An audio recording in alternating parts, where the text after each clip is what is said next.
Hello viewers, রূপালী kitchen থেকে আমি সবাইকে স্বাগত জানাই। আবারও আপনাদের সামনে হাজির হয়েছি দারুণ একটি রেসিপি নিয়ে।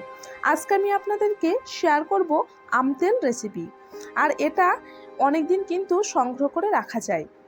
যারা এখনো পর্যন্ত আমতেল কিভাবে বানাতে হয় সেটা এখনো পর্যন্ত জানেন না, তাদের জন্য কিন্তু আজকের এই ভিডিও। তো বন্ধুরা, চলুন কথা না বাড়িয়ে কিভাবে আমি আজকে এই আমতেল বানিয়ে নিচ্ছি সেটাই আপনাদেরকে শেয়ার করা যাক। আম তেলটা বানাবার জন্য আমি এখানে আম নিয়ে নিয়েছি 1 কিলো। আর আমটাকে ছোট ছোট টুকরো করে আমি খোসা সমেত এটাকে 2 দিন খুব কড়া রোদে আমি এটাকে শুকিয়ে নিয়েছি। অবশ্যই কিন্তু আম তেল বানালে এইভাবে শুকিয়ে নিতে হবে। এখানে 100 গ্রাম কালো সরিষা, 100 গ্রাম হলুদ সরিষাটা নিয়ে নিয়েছি। এটা আমি শুকনো খোলাতে একটু নাড়িয়ে চাড়িয়ে ভেজে নেব 1 থেকে 2 মিনিট। এর থেকে বেশি ভাজার দরকার নেই, 1 থেকে 2 মিনিট জাস্ট এটাকে এইভাবে ভেজে নিতে হবে। একই কড়াইতে আমি এখানে দিয়ে দিচ্ছি 50 গ্রামের মতো মেথি। মেথি দানাটা যদি আপনাদের পছন্দ না হয় তাহলে মেথি দানাটা আরও কমিয়ে দিতে পারেন। আর যারা একদমই পছন্দ করেন না তাদের জন্য বলছি, তারা নাও দিতে পারেন।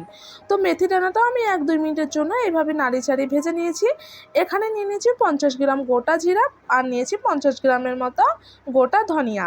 এই দুটোকেও আমি খুব ভালো করে আমি ভেজে নেব 1 থেকে 2 মিনিটের মতন। তো সবগুলো ভেজে নেওয়া হয়ে গেছে। এটাকে ঠান্ডা করে মিক্সি জারের মধ্যে হালকা করে ঘুরিয়ে নেব। খুব বেশি পেস্টটা করে নেওয়ার দরকার নেই, এটাকে হালকা ঘুরিয়ে নিতে হবে। আর একটু গোটা গোটা থাকলে খেতে বেশ ভালো লাগে। তো আমি এখানে তেলটা গরম করে নেব, তার জন্য আমি এখানে 150 গ্রামের মতো তেল দিয়ে দিয়েছি। আর তেলটা যদি পরে লাগে তাহলে আবারও দেব। তো তেলটা খুব ভালো করে গরম করার পর আমি একটা পাত্রের মধ্যে নিয়ে নিয়েছি। আর এই গরম তেলের মধ্যে দিয়ে দিতে হবে 2 চামচ নিয়েছি এখানে কালো জিরা, 2 চামচ নিয়েছি আজওয়াইন, আর নিয়েছি 2 চামচ এখানে গোটা মৌরি। তো এগুলোকে আমি এই তেলের মধ্যে দিয়ে দিলাম। আর তেলটা যেহেতু গরম আছে তার জন্য কিন্তু দেখুন কিভাবে ফুটছে। তো একই সঙ্গে 2 চামচ দিয়ে দিচ্ছি কাশ্মীরি লঙ্কা। আপনারা যদি একটু ঝাল ঝাল পছন্দ করেন সেক্ষেত্রে কিন্তু এই লঙ্কার পাউডার, যেটা ঝাল হয় সেই পাউডারটা ইউজ করতে পারেন। একই সঙ্গে দিয়ে দিলাম 1 চামচ হলুদের গুঁড়ো। সাথে দিয়ে দিচ্ছি স্বাদ মতন লবণ। অবশ্যই লবণটা একটু বেশি রাখবেন। আম তেলে কিন্তু একটু লবণ লবণ বেশ ভালো লাগে, আর লবণটা একটু বেশি রাখতেই হয়। আর আমি এবার যে মশলাটা বানিয়ে নিয়েছিলাম সেই মশলাটা আমি অল্প অল্প দিয়ে এইভাবে মিক্সড করতে থাকবো। গরম তেলেই কিন্তু এগুলোকে বানিয়ে নেবেন। আর হালকা একটু ঠান্ডা করার পরও বানিয়ে নিলে কোনো অসুবিধা হবে না। একদমই গরম তেলে দিলেই আবার পুড়েও যেতে পারে। তো আমি এইভাবে কিন্তু 10 মিনিটের মতো রেস্টে রেখে দিয়েছিলাম। তো মশলাটা কিন্তু পারফেক্ট রেডি হয়ে গেছে আম তেলটা বানিয়ে নেওয়ার জন্য। তো 10 থেকে 15 মিনিট কিন্তু এইভাবে রেখে দিতে হবে ঢাকা দিয়ে, এটার সঙ্গে মিক্সড করে।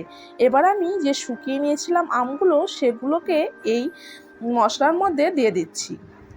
আবারও বলছি, অবশ্যই কিন্তু আমটাকে খুব ভালো করে কড়া রোদে শুকাতে হবে। যদি হাতে সময় না থাকে তাহলে কিন্তু 6 ঘন্টা মতো শুকিয়ে নিলেও হবে, একদমই কড়া রোদে। আমি কিন্তু এটা 2 দিনের মতন শুকিয়ে নিয়েছি। আর একদমই কিন্তু এটাকে কাঁচা অবস্থায় বানাবেন না, কাঁচা অবস্থায় বানালে কি হয়, বেশি দিন রাখা যায় না। তো আমি একটু টেস্ট করে নিলাম, আর একটু লবণটা কম আছে, আমি লবণটা আরও দেবো। আর অল্প একটু মশলা রেখে দিয়েছিলাম সেটা আমি উপর থেকে দিয়ে দিলাম। দিয়ে আবারও আমি খুব ভালো করে এটাকে মিক্সড করে নিচ্ছি। অবশ্যই কিন্তু এটাকে খুব সুন্দর করে মিক্সড করে নিতে হবে। আর এর মধ্যে কিন্তু একদমই হাত দিলে হবে না, এটাকে একটা চামচের দ্বারাই এইভাবে কিন্তু মিক্সড করে নিতে হবে। যেহেতু আমি এটা অনেক দিন রেখে দেবো, তো আমার একটু লবণ কম হয়েছিল এটার মধ্যে, তার জন্য আরও একটু লবণ অ্যাড করে দিয়েছি। আবারও বলছি, লবণের পরিমাণটি একটু বেশি রাখবে। আম তেলে একটু লবণটা বেশি লাগে। তো একটু তেল কম হয়েছে, আমি পরে আবার 50 গ্রামের মতো তেল আমি এতে অ্যাড করে দেব। তেলটা কিন্তু অবশ্যই গরম করেই দেব। অবশ্যই তেলটা গরম করে দেবেন। তেল যদি এমন কম হয় আমার মতো, তো আমার একটু কম হচ্ছে আম তেলে, যেহেতু তেলটা একটু বেশি লাগে। তো আমি আবারও 50 গ্রামের মতো তেল অবশ্যই দিয়ে দেবো এর মধ্যে। তো এটা আমার কমপ্লিট হয়ে গেছে বলতে পারেন। তো আমি এবার এটাকে কি করব, 2 দিন কড়া রোদে আবারও শুকাবো। ঠিক এইভাবে শুকানোর পর আমি এটাকে একটা কাচের বয়ামের মধ্যে আমি এটাকে রেখে দেব। আর অবশ্যই কিন্তু আম তেলটা কাচের বয়ামের মধ্যে রাখার চেষ্টা করবেন, কারণ কাচের বয়ামে খুব ভালো থাকে এটা আম তেলটা। আর এটা কিন্তু 1 বছর রাখা যায়। আর এটা মুড়ির সঙ্গে, রুটির সঙ্গে ভীষণ ভালো লাগে।